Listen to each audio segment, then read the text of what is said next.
Hello, it's Denise from Women Beyond a Certain Age. Our guest today is a friend from Facebook. She has so many important messages that I'm so grateful she had time today to record. We're going to record 2 podcasts. So hello, C.Lee Cawley. How are you? Denise, I'm fantastic. Thank you so much for inviting me onto your podcast. Let me tell you, after I got to know you a little bit and I went to your websites and we had some emails, I thought to myself, this is a podcast that is totally selfishly motivated for me. And your second one even more. So we'll get there when I tell people. But just so people know, and I want C.Lee to tell you more about her, but the idea, and she sent me a little agenda, which was, I've had 7 careers and the life lessons that I learned from that. And when she sent me some of her life lessons, I thought these are so perfect because I think, C.Lee, to me, I've also had lots of careers, but I look back and I always see sometimes in the tumultuous times in my life or in the saddest times of my life. But when you get a little older and you recount those things, I think, but the lesson was, do you know what I mean? That's what, right. And that's why I loved what you wanted to talk about today. So we're talking about 7 careers and the life lessons you get from working that much. I think it's wonderful. And also fulfilling yourself, because you can tell just by reading what your careers have been, what that you were searching for things. Not only were you good at it, but things that you wanted to do. Yes, absolutely. It's huge. So talk to us. So I'm going to start with the very first one that you wrote here. That was after college, you became a personal assistant for a wealthy, unorganized woman. Yes, actually, I had a couple of, and this is when I lived. So I did my college degree. I got a BFA in set and costume design, and moved to New York City, as everybody does. And I actually didn't live in Manhattan. I lived in Queens, but I had a couple of wealthy women who hired me to be their personal assistant, right? And it was such a wonderful thing to learn right out of college, because I very quickly, the life lesson I realized is that money doesn't make you happy. And to learn that at the age of 22, 23, these are women whose husbands were partners at Goldman Sachs. They had multiple vacation homes, and they still had the same problems everybody else did, right? They were unhappy, and it was just one of those things that I'm ever so grateful for those women for letting me into their homes and their lives and behind the scenes, right? I saw behind the facade. And to be able to realize that money doesn't make you happy was truly one of the best life lessons I've learned. Because it can change your path. Yes. It changes your path. I have to tell you, C.Lee, and I love it so much. So I grew up in Marin County. I had different careers. But when I decided to go to cooking school, okay, right. Which of course was horrifying to my mother and my entire family. And by the way, it was financial ruin for a while. It doesn't matter. But one of the first jobs I got out of school was I got hired by one of the richest men in Malibu. I'm talking $80 million a year rich. Do you know what I mean? Just right. I used to say he was filthy rich. And whenever I'd say that, friends of mine would say, do you have to clean him up before you feed him? But he really was. Now, the reason after I've been there a year, he's going to remarry. Oh. Okay. Now, he'd been married 2 or 3 times before, but this is a lovely, younger, vibrant woman who has a very small, successful business, but she is now dropped into this mega money. Mm-hmm. But I just tell you this. So I was there as they were preparing for the wedding. So now she's wearing an 8-carat diamond ring. I mean, her little beat up Toyota became the top of the line Mercedes Benz. I mean, right. I'm watching this happen. She was lovely, by the way, but and then she had said to me one day, she was always now this was the part. So listen. she was always in the kitchen talking to me. Mm, I mean, because I went 5 days a week. I was the right. private chef. I got there at noon. The rule was I would leave at 6. I didn't have to put the food away. I didn't serve, and the maids cleaned up behind me. So I was really cooking the food. She would show up at about 4 o'clock in the afternoon and just, I mean, practically pull up a chair as I Mm, was prepping. Now, I thought to myself, this girl's got to have a bit more to do than sit here and talk to me. Do you see what I'm saying? uh-huh. And I realized that she was just lost. I don't know. And I think what was really happening was, to your point, she'd realized that all this money wasn't making her happy. Right. She was still Yeah. having second thoughts, and she was going to have to pretty much give up her business. And Mm. I mean, everything was changing in her life. But after about, oh, I don't know, a month or two, I said to her, and I tried to say it in the most loving way, I said, you need a therapist to get you through this time. Because most people would like to be sitting where you're sitting. And you obviously, if you're coming to me for advice, me with the Right. dirty apron, and I'm slicing the zucchini, you got to figure this out, girl. So I agree with you. And though they're still married, I thrilled to report for them. It's been 20 something years, I think Oh, 20 that's or 30 great. years. Yeah, really nice that they've stayed married. But I just remember thinking, whenever I left there, because Mm, he was so rich, and one of the reasons, and not to put it on her, he wasn't a happy person. No, mm, he just wasn't happy. There was so much going on there. right. So I saw her confusion, but I just remember thinking as I drove away in like my 12-year-old BMW, Mhm. where I probably just had enough gas to get home until my next payday. And and I had probably stolen 2 or 3 mangoes because I had a sick friend and he never checked the receipt. So I would buy extra from my friend Tommy, who was dying at that time. So from where I sat, I just realized that money doesn't guarantee happiness. Yeah. Amen. That is such a great, and your example is even more, poignant. So yeah, so that was one of my best lessons learned really early on. So I was I love it. very grateful for that. So then I went on to my second career. So I was a costume designer, and I was very lucky. Pretty much right out of college, I worked for the Joffrey Ballet. I worked with a choreographer who had a piece commissioned for the Juilliard School. And she asked me to be the set and costume designer. And so, which was thrilling. I went in to a planning meeting and I said, oh, in a very lofty, haughty way, I can only have custom dyed silk chiffon. And then I was waiting for the laugh, right? Because nobody Yeah. could afford custom dyed silk. And there was no laugh. And then I was like, oh, and I'm going to have to custom dye the chiffon myself to make sure. So I got paid twice. I got paid to do the design and paid to do the dye work. Beautiful production. But I realized, so it's opening night at the Juilliard School. The New York Times is there, like it's a BFD. That's And I have to say, that's a big deal. it was a big deal, right? And so the curtains open, and instead of feeling this rush of pride in the work, my creative talents on stage, all I could think was, oh my gosh, when is this going to be over? I want a cocktail. I'm tired. Literally in that moment, Denise, I had an epiphany. I'm like, what am I doing? I'm not making a lot of money. In costume design in the mid 80s, the only people who were successful were single women whose best friends were their cats or gay men. And I knew that I wanted to have a husband and maybe a child at some point, and that I wasn't ready to sacrifice all of that for my art. And so in that moment, I was like, yeah, this is not for me. So the lesson I learned is just because you're good at something doesn't mean you should do it. I love that. Yeah.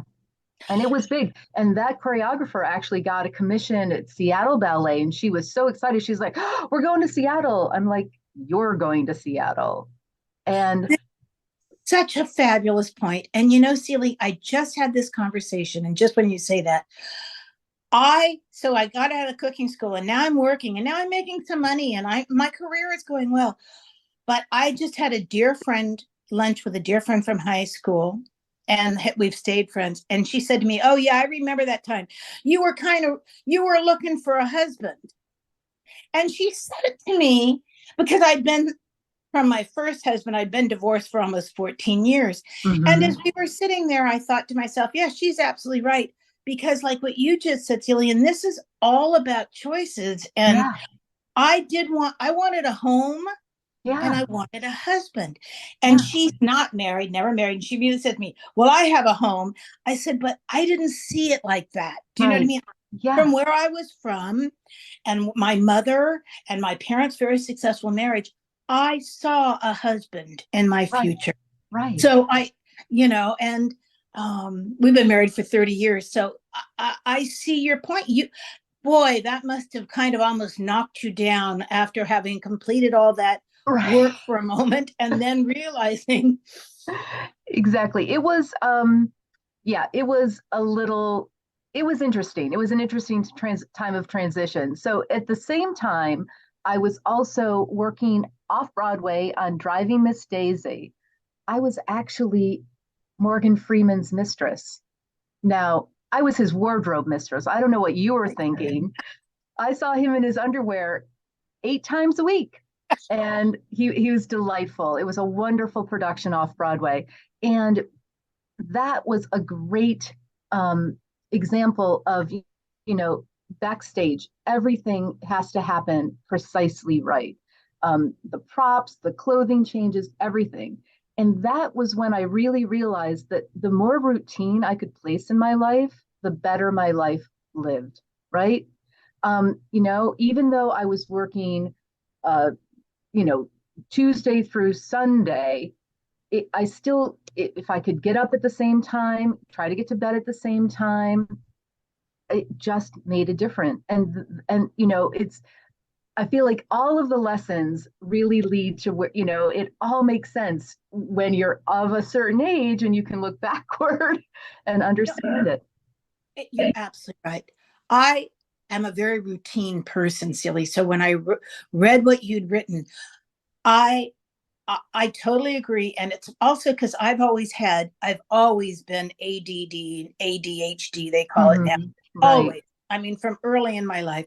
So, Hmm. see, for me, routine is the only way I can function. Right. And to the point where I go to my chiropractor every Monday at 9:15. And when he says, well, I'm not going to be here on Monday, we'll see you on Tuesday, I'm kind of a flutter for a Right. half hour because, hmm, because I like routine too. And I agree with you. And if you look at really successful people in the world, they are the type that talk about their routines. Yes, absolutely. It's really one of the simplest ways of succeeding, but it takes some self-discipline, right? Yep. But if you can fall into a good routine and enjoy it, right? We have to have fun doing it. Then yeah, it's so that was a really good lesson to learn early on. And all of these lessons I learned by the age of 25. I mean, I was very lucky from that point of view. Um, I was lucky when, so then I decided to give up costume design.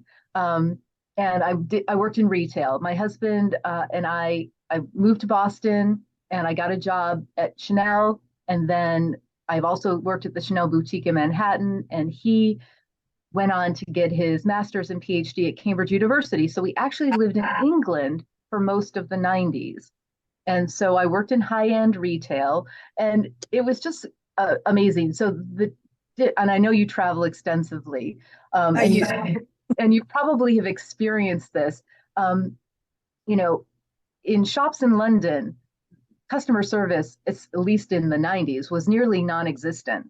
But I came from a Chanel boutique perspective, so I was giving top quality, service. And I remember, as someone came in and said, "Oh, do you have this skirt in a size 6?" And I said, "Oh, let me just run down to my stockroom." "Oh, no, no, no, don't bother." And I'm thinking, no, it's my job.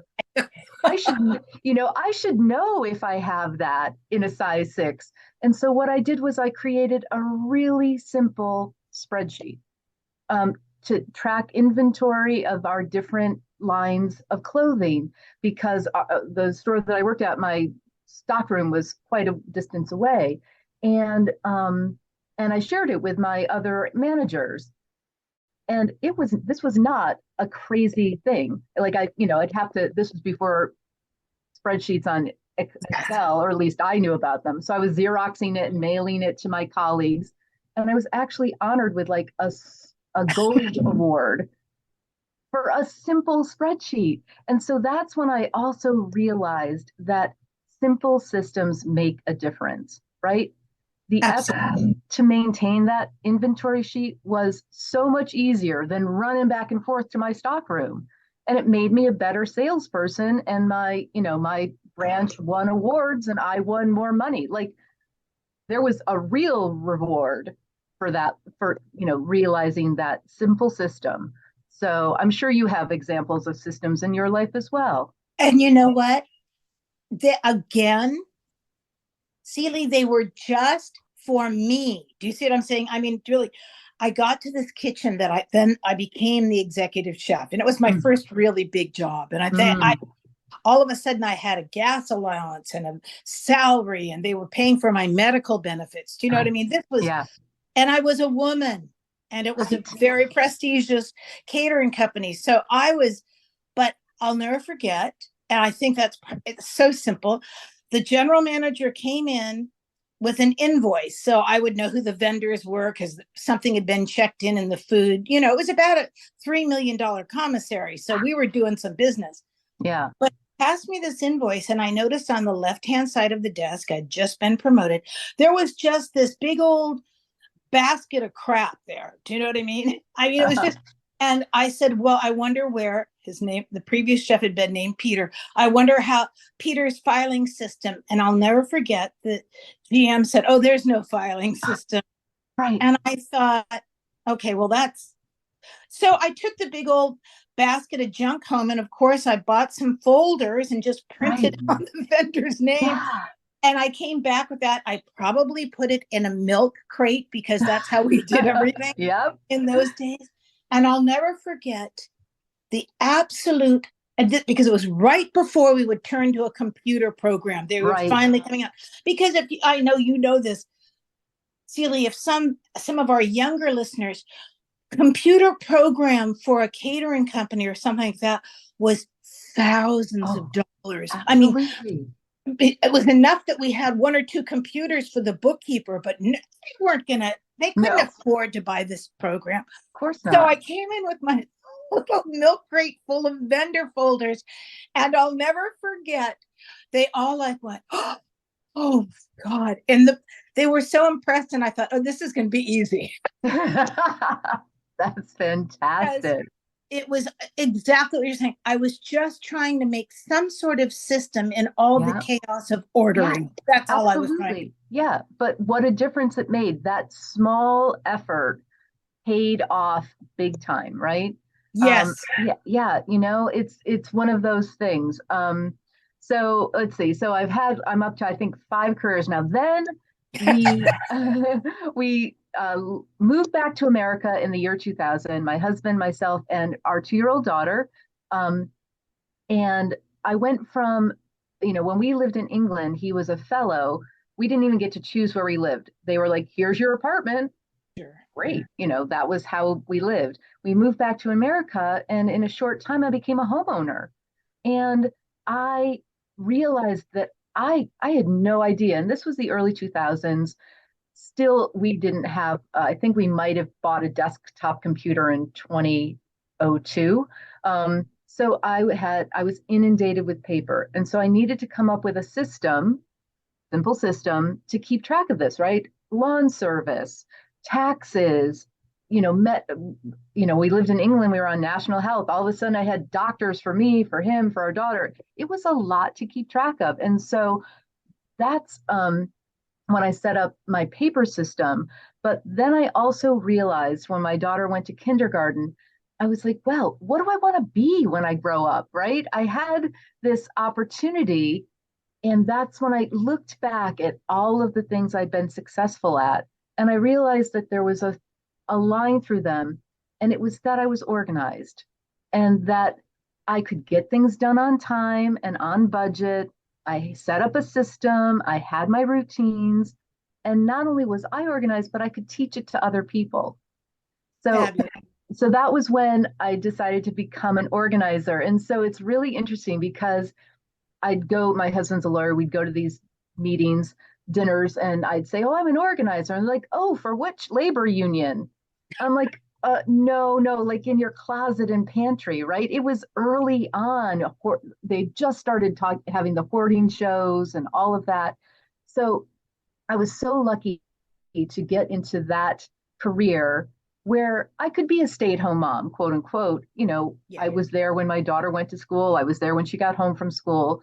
But in between, I was building a business. And that was 20 years ago. In 2003, I decided to become a professional organizer.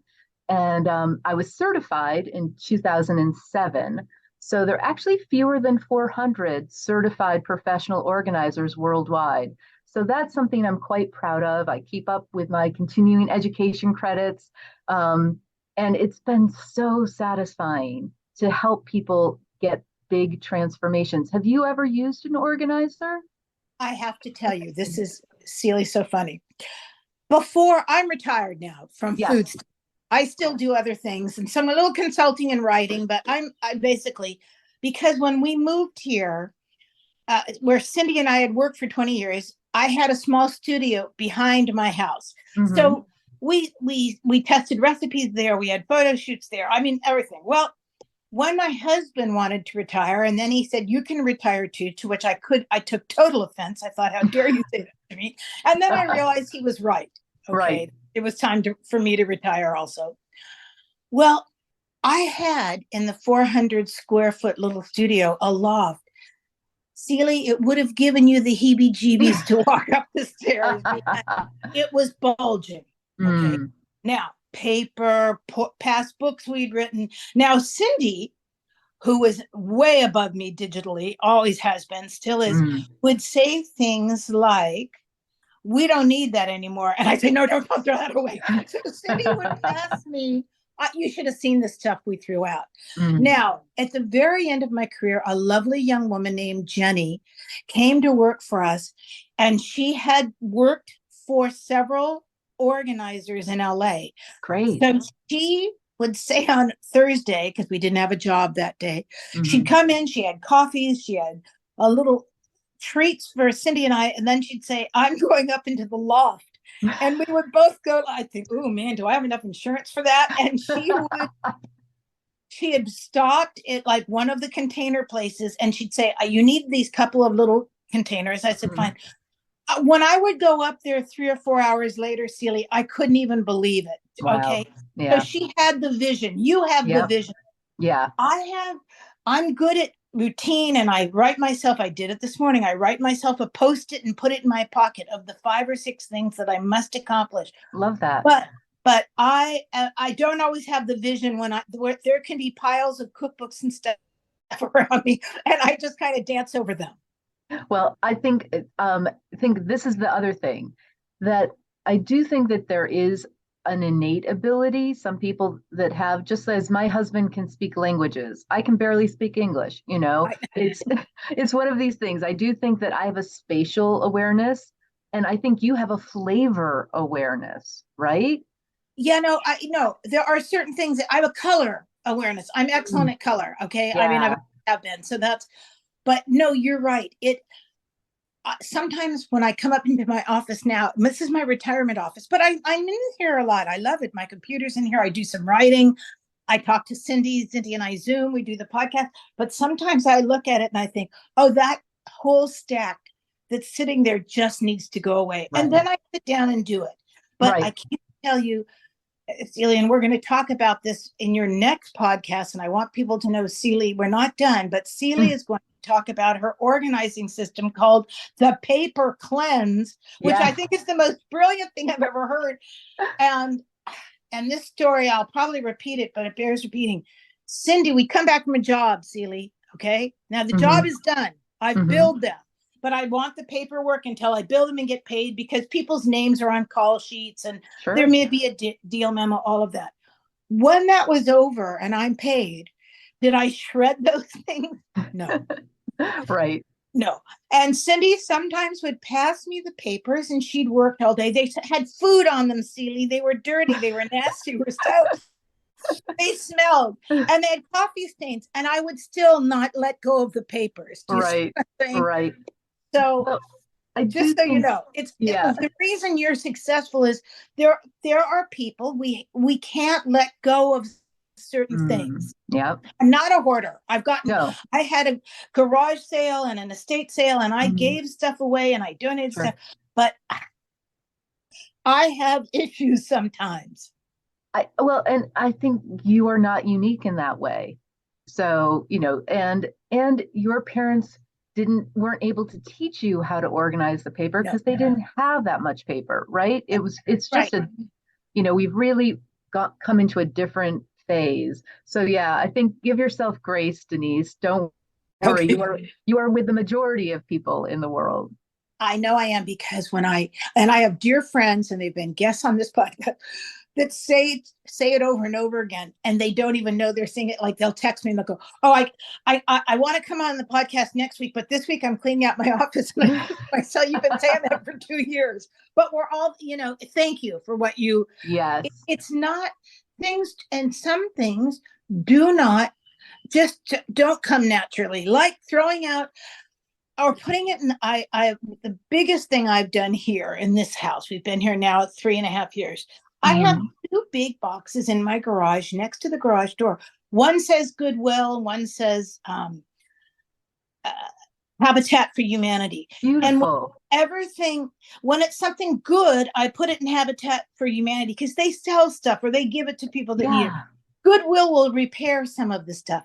But I mean, I used to be the person that kept the Tupperware that the lid had been missing for years, but I couldn't let go of that little cheap plastic bowl. So I have gotten better. I love that. So I call that creating a donation station. And when you do that, then you pick, I just did this recently, changed over my clothing. I'm like, that shirt always had that tag that was itchy to me. Like, it's perfectly good for somebody else, but not for me anymore. Straight into the donation bag. And so I think that's brilliant that you've done that. That's a great coping mechanism. Well, I had to, because Cindy knows that the language that I used when I was cleaning out that loft would have frightened someone in a Brian De Palma movie. Right. It wasn't good. I kept thinking, why do I have so much stuff? So I learned, Right. and I've done better. And I love that. Which I also think happens from women of a certain age, because you realize you only have so mumuch time left.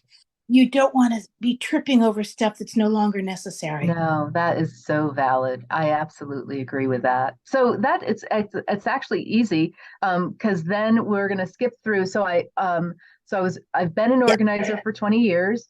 I actually in 2017 wanted to import a very unique hanger from Europe to America.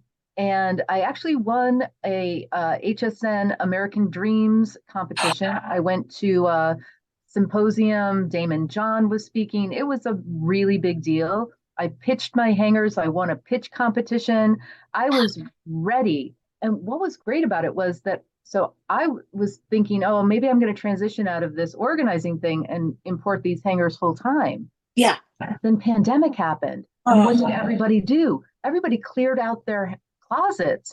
And I was selling these hangers online. I had my basement full of them. Every day I'd get orders. We'd package them up. We'd take them to the UPS store. We'd actually have to throw them into the UPS store because you couldn't walk into the UPS store. And I was just thinking, oh, this is perfect. I'm ready. So I called my European contact, Carl, and I said, Carl, I'm ready. I had never had one hanger refunded. People would just buy more and more. They love them. And I was like, I'm ready to invest. I want to get a container full. I'm going to, this is the time. People want them. It's great. He's like, let me get back to you. 2 days later, he called me and he said, your factory's shut down. I'm like, oh, just for COVID? No, he said, they're gone. So I'm like, my factory shut down. Oh my gosh. Can I buy the mold? He said, no, the mold is not for sale. So at the time, I had a mentor through SCORE, a free mentor, and we used to meet in person, but we were meeting online on Zoom during pandemic. And I said to him, I was ready to make this big investment, but my factory shut down. It's pandemic. I can't buy the mold. And I tried to trademark the name and I couldn't do that. And he said to me, he's like, wait, you're telling me, he said, you just had one of those problems, that would be something you could overcome. He said, but when I hear you say those four things, as your mentor, I have to tell you. And I finished his sentence. I was like, I have to shut down that business. He's like, yeah, I think you do. And it was a real, I'm so glad. So that was the lesson I learned, Denise, is find a mentor, find Yeah. somebody who's been there and done that. And that's what I'm trying to do now is mentor younger organizers so that they can be business people, right? It doesn't matter whether you're a baker, a candlestick maker, you're a business person first, right? We're doing this for money. So I'm trying to give back for mentoring, but I'm going to encourage people, if they haven't done so already, if they can't find a mentor, if they're a woman of a certain age, maybe they need to be a mentor and share what they've learned. So that was a huge lesson learned.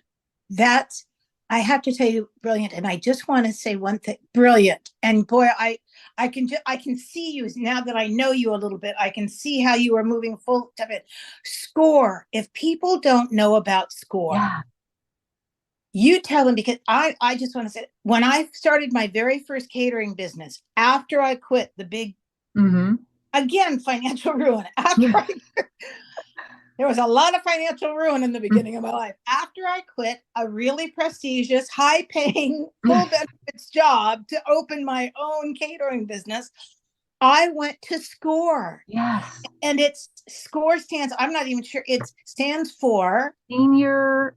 Senior Consultant something Retired Executives. Something like that. Yeah, Yeah. people, if you look under the small business administration Yes. gov website, there will be SCORE, the information to SCORE. I found SCORE by going in, I think it was in those days, this is so long ago, 1987, 88. There Mm-hmm. was a flyer about SCORE on a post office bulletin board saying there's Amen. hired executives that will help you start your business. And we went 4 months. My partner and I went for months. Yeah. He was the loveliest man. His name was Herb. He had on a suit and a tie. The desk was empty because there was nothing going on. We sat across. He had a phone. I used to say to my partner, Marianne, I think the phone is even fake. I don't think it goes anywhere. But Herb had a pencil and a pen and a pad. Right. And we brought him brownies and cookies every week. But he knew nothing about catering, but he taught us about profit and loss statements Mm-hmm. and things that most people that are in food or sometimes creatives don't Yes. think about. They just Yes. don't think of the business of it. Right. So I SCORE for, and also I'm a firm believer in this, and I think I don't want to say this because I think yes, I'm not going to say it because it's one of your next lessons. If people are listening and they think, oh, I'm too old to start a business, I'm not sure that's true. No, I can't agree with you more, Denise. And that really does lead me to my final lesson, which is you're never too old to reinvent yourself. So here I was post pandemic. We weren't allowed to go into people's homes legally, right? My hanger business that I thought was going to be my salvation Yes. down. And I was like, oh my gosh, what am I going to do? I have so much knowledge to share. And then I realized I can reinvent myself. I can teach people worldwide. Why should I limit myself to the people I can drive to or fly to? And so that's just one of the things that really has reinvigorated my life. I'm getting so much joy and satisfaction out of my students. I've literally had hundreds of students now in 5 continents. I mean, it is just so exciting. And so please for your listeners who are beyond a certain age, there is nothing stopping you from doing anything you want. Now, I am this is my semi-retired lifestyle. Like you, we just traveled 3 weeks to Europe.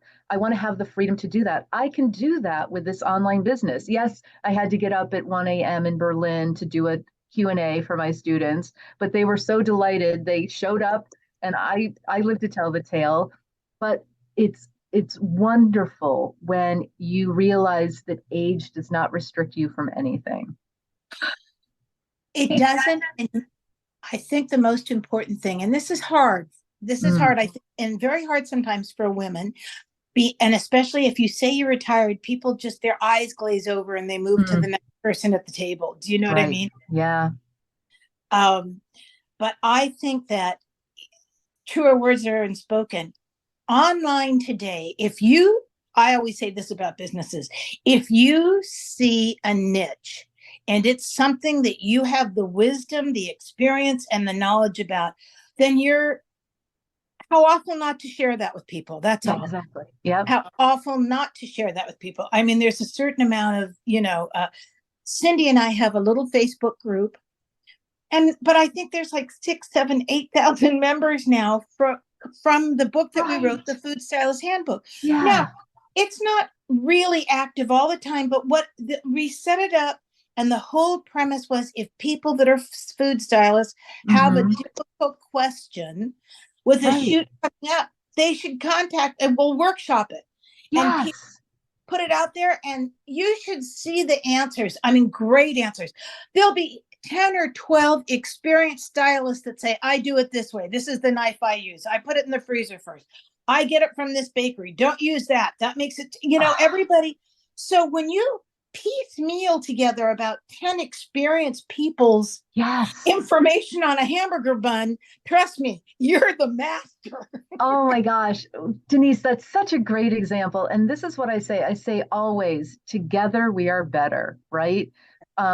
I have a Facebook group as well. It's called Organizing Solutions for Busy Women, and it's lovely. And what's so exciting is that, somebody will put something in, and before I get a chance to reply, 4 or 5 other people from the group will say, well, this is what I did. This is what I tried. Here's a product that might work. And I love that kind of hive mind. I just think that's fantastic. I'm not a food stylist, but I'm going to have to check out your group just to see what's going on. It's really wonderful to see people help each other. I also think, and when you were just saying is organizing, I think it's baby steps to me, C.Lee. Yes. And again, this from watching people, and your comment about routine. When people would say, oh, you're at food styling, when Cindy and I, we worked together for 20 years and every shoot was bigger than the next. Well, of course we knew what we were doing. It's routine. And if you're smart, you tuck away all the mistakes you make. I always say to people, sometimes you need to write it down. You need to write down the mistake so that you will not do it again. But C.Lee, again, in baby steps, I need you to know I've probably had the world's most expensive organizers, always. I've had the Louis Vuitton covers. I've had the world's most expensive organizers. And you know what? I finally realized 5 things I have to complete on a Post-it in my pocket is the best one I have all day. So I love it. Because I used to make those Herculean lists for myself. And of course, at the end of the day, was totally disappointed that I, in fact, had not painted my house. Yep. No, I love you've really separated it into just what you must do and just prioritizing that in your mind. The physicality of writing it down. I do believe there's something very powerful about using your hand, paper to pen, pen to paper versus typing it or having it digitally. There's studies that is more powerful in imprinting it in your mind. So I think you're doing it exactly right, Denise. Well, I'm 72, C.Lee. I had to learn it sooner or later, didn't I? Absolutely.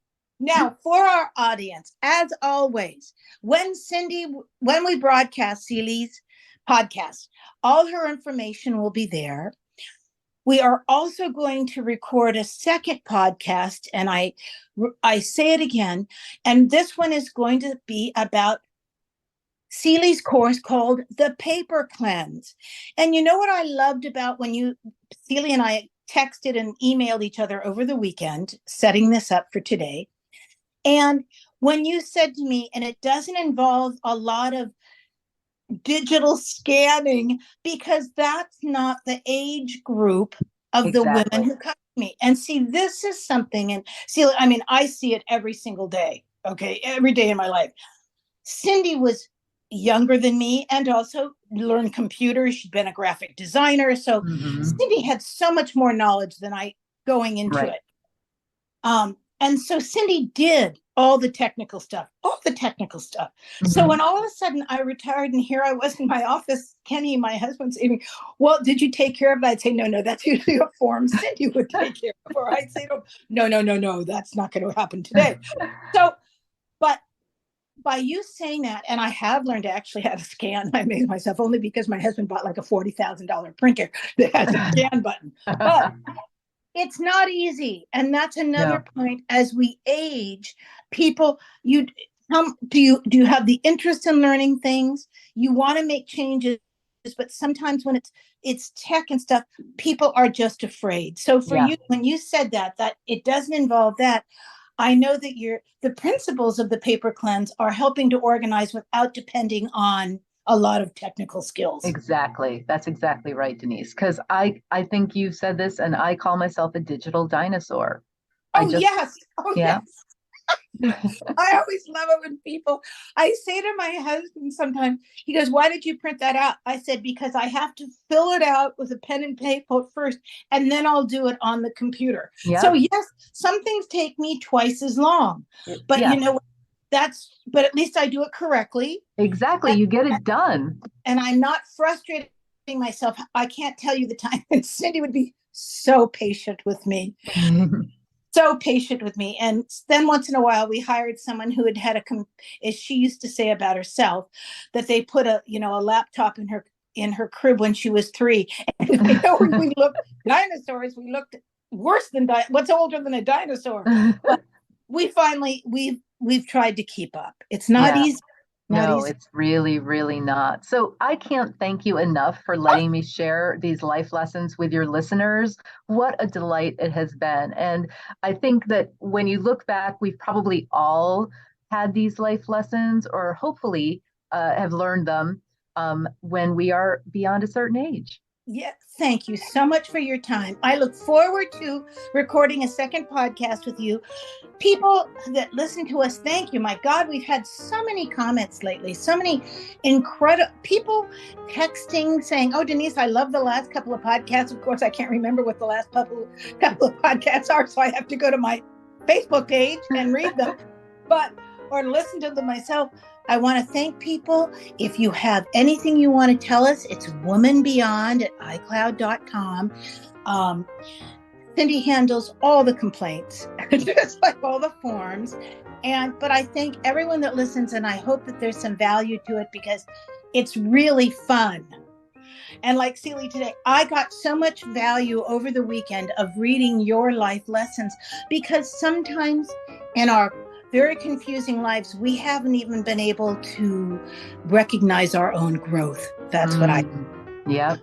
So thank you, everyone that listens. Thank you, Miss Cindy, who keeps the train on the track.